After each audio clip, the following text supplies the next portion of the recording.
ఆ పాఠశాలంటే ఒకప్పుడు టాప్. ఎంతో మంది విద్యార్థులు ఉన్నత శిఖరాలకు ఎదిగేలా విద్యను నేర్పించిన దేవాలయం లాంటి విద్యాలయం.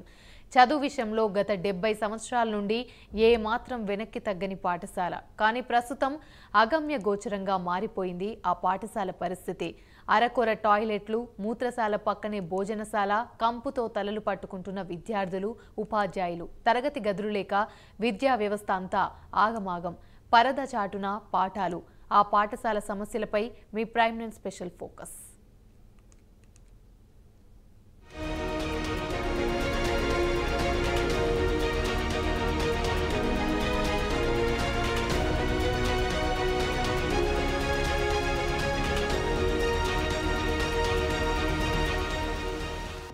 యాదాద్రి భువనగిరి జిల్లాలో మొత్తం 713 ప్రభుత్వ పాఠశాలలున్నాయి. అందులో 481 ప్రాథమిక పాఠశాలలు, 68 ప్రాథమికోన్నత పాఠశాలలు, 163 ఉన్నత పాఠశాలలున్నాయి. అయితే జిల్లా కేంద్రం భువనగిరి పట్టణంలో గంజి హైస్కూల్ 1950వ సంవత్సరంలో ప్రారంభమైంది.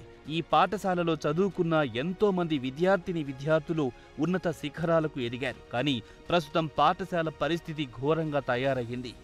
పాఠశాలలో విద్యార్థులకు సరైన గదులు లేక ఒకే గదిలో 2 క్లాసులు ఏర్పాటు చేయడంతో నానా ఇబ్బందులు పడాల్సి వస్తుందని విద్యార్థులు ఆవేదన వ్యక్తం చేస్తున్నారు. ఒకటో గదిలో 2 క్లాసులు పెట్టారు. ఒక క్లాస్ మేమేమో 9th క్లాస్, ఇంకల్నేమో 8th క్లాస్. మాకు స్టడీస్ అర్థం అవ్వట్లేదు. మేము మా క్లాస్ చెప్తే వాళ్ళకి డిస్టర్బ్ అవుతుంది, వాళ్ళ క్లాస్ చెప్తే మాకు డిస్టర్బ్ అవుతుంది. మాకు గది మార్చండి. మా క్లాస్ 9th తెలుగు మీడియం, పక్కన క్లాస్ 8th తెలుగు మీడియం. అలా చెప్పినప్పుడు మాకు టెన్షన్ అవుతుంది, మాకు చెప్పినప్పుడు అలా డిస్టర్బెన్స్ అవుతుంది. అందుకోసం మేము చదువుకోలేకపోతున్నాం. అందుకని పక్కన ఒక గది ఏర్పాటు చేయడం.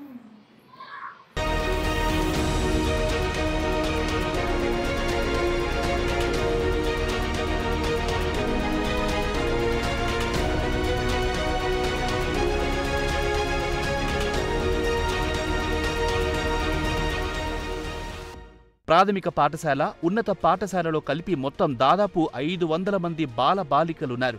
విద్యార్థులతో పాటు సిబ్బందికి పాఠశాల ఆవరణంలో మొత్తం 4 టాయిలెట్ ఉండడంతో పాఠశాల అంతా కంపు కొడుతున్న వైనం.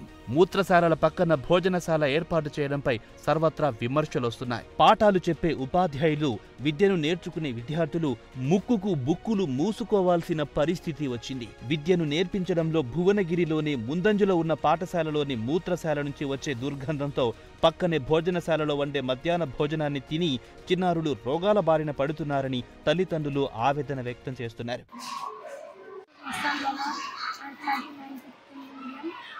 మాకు వాష్రూమ్లో ఇట్లా సరిగ్గా 200 మందికి ఒకటే వాష్రూమ్.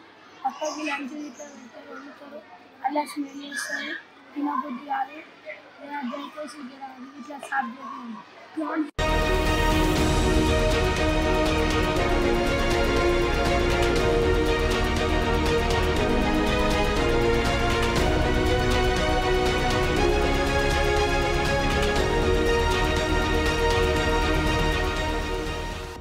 మరోవైపు పాఠశాలలో సరైన తరగతి గదులు లేక 2nd, 3rd, 8th, 9th తరగతులు ఒక గదిలో ఏర్పాటు చేయడంతో ఉపాధ్యాయులు ఒక తరగతికి పాఠాలు చెబుతున్న సమయంలో మరో తరగతి విద్యార్థులు పెద్దగా చదవడంతో విద్యను పూర్తిగా నేర్చుకోలేకపోతున్నామని విద్యార్థులు ఆవేదన చెందుతున్నారు. గత ప్రభుత్వంలో మన ఊరి మనబడి కార్యక్రమంలో ఈ పాఠశాలకు 45 లక్షల రూపాయలు నిధులు మంజూరు చేశారు. అయితే కాంట్రాక్టర్ 25 లక్షల రూపాయలు వెచ్చించి కొంతమేర పనులు చేశారు. చేసిన పనులకు నిధులు విడుదల కాకపోవడంతో మిగతా పనిని చెయ్యలేక చేతులెత్తేశాడు. పాఠశాలకు స్వీపర్, అటెండర్, నైట్ వాచ్మెన్ కూడా లేకపోవడం ఆశ్చర్యానికి గురి చేస్తుంది. దీంతో పాఠశాల శుభ్రత, రక్షణ ఎండమావిగా మారింది. నేను ఒక తండ్రిగా ఒక ఆలోచన ముఖ్యం చేస్తున్నాను.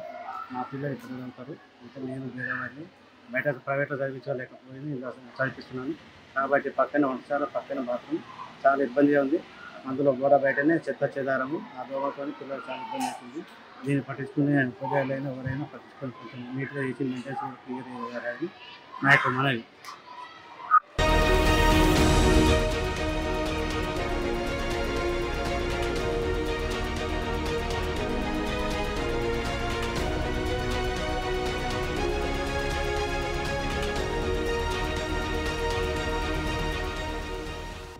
అయితే కేంద్ర ప్రభుత్వ బడ్జెట్లో కూడా ఈ పాఠశాలకు 1,25,00,000 రూపాయలు శాంక్షన్ అయినట్లుగా సమాచారం ఉంది. అయితే కేంద్ర ప్రభుత్వ బడ్జెట్లో కూడా ఈ పాఠశాలకు 1,25,00,000 రూపాయలు శాంక్షన్ అయినట్లుగా సమాచారం ఉంది. మరోవైపు మన ఊరి మనబడి కార్యక్రమం పనులు పూర్తి కాకపోవడంతో అమ్మ ఆదర్శ పాఠశాలకు సెలెక్టు కాలేకపోయింది. ఇటీవల పీఎం శ్రీ పథకానికి సెలెక్ట్ అయినప్పటికీ మన ఊరి మనబడి కార్యక్రమంలో పూర్తి కాని ఈ పనులు ఇప్పుడైనా పూర్తవుతాయా లేదా అనే అనుమానాలు వ్యక్తమవుతున్నాయి. గత ప్రభుత్వంలో పాఠశాలకు 3 స్మార్ట్ టీవీలు అందజేశారు. వాటిలో రాత్రిపూట కాపలాగా నైట్ వాచ్మెన్ కూడా లేడు.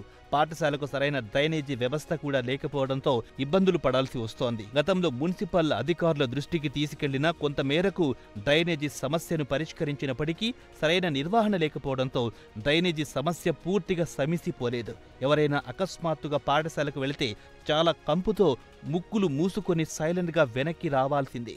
అనేకమైన స్కూళ్ళలో జాయిన్ అయినప్పటికీ కూడా ఈరోజు ప్రభుత్వ స్కూళ్ళల్లో మౌలిక వసతులు లేని కారణంగా అనేక మంది విద్యార్థులు చదువుకు దూరం అయిపోతూ ఉన్నారు. ఈరోజు యాదాద్రి భువనగిరి జిల్లాలో అనేక ప్రభుత్వ స్కూళ్ళలో మనం చూసుకున్నట్లయితే వాష్రూమ్స్ లేని స్కూళ్ళు అనేకం ఉన్నాయి. యాదాద్రి భువనగిరి జిల్లాలో స్కావెంజర్ లేని స్కూల్స్ అనేకం ఉన్నాయి. ఫుల్ ఫెజ్డ్గా టీచర్స్ లేని స్కూల్స్ అనేకం ఉన్నాయి యాదాద్రి భువనగిరి జిల్లాలో. అది మేము రేవంత్ రెడ్డి గారిని ఒకటే డిమాండ్ చేస్తున్నాం. అయ్యా రేవంత్ రెడ్డి గారు, ఈ తెలంగాణకు సీఎం అయిన తర్వాత విద్యాశాఖ మంత్రి నువ్వు ఎన్నుకోకపోవడం చాలా దురదృష్టకరం. మేము ఏబీవీపీ నుంచి ఒకటే డిమాండ్ చేస్తూ ఉన్నాం. తక్షణమే విద్యాశాఖ మంత్రిని నియమించి ప్రభుత్వ పాఠశాలలన్నీ కూడా అభివృద్ధి ప్రదంలో తీసుకోవాలని మేము డిమాండ్ చేస్తూ ఉన్నాం.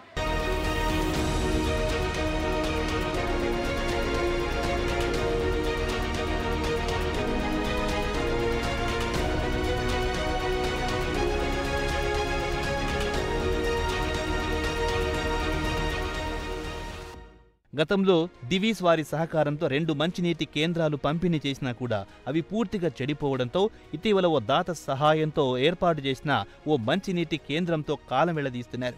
మంచినీటి సౌకర్యం కూడా అస్తవ్యస్తంగా తయారయ్యింది. అటెండర్, స్వీపర్ లేకపోవడంతో ఉపాధ్యాయులు తమ సొంత ఖర్చుతో ప్రైవేట్ వ్యక్తిని పెట్టుకుని పాఠశాలను అంతంత మాత్రం శుభ్రం చేయిస్తున్నారు. ఇది ఈ ఒక్క పాఠశాలలోనే కాదు, జిల్లాలో కొన్ని పాఠశాలల పరిస్థితి కూడా ఇదేనని, గత ప్రభుత్వం పట్టించుకోకపోయినా ఈ ప్రభుత్వమైనా పట్టించుకోవాలని విద్యార్థి సంఘాల నాయకులు డిమాండ్ చేస్తున్నారు. చూడాలి మరి ఈ ప్రభుత్వ పాఠశాలలపై దృష్టి పెడుతుందో లేదో మరి.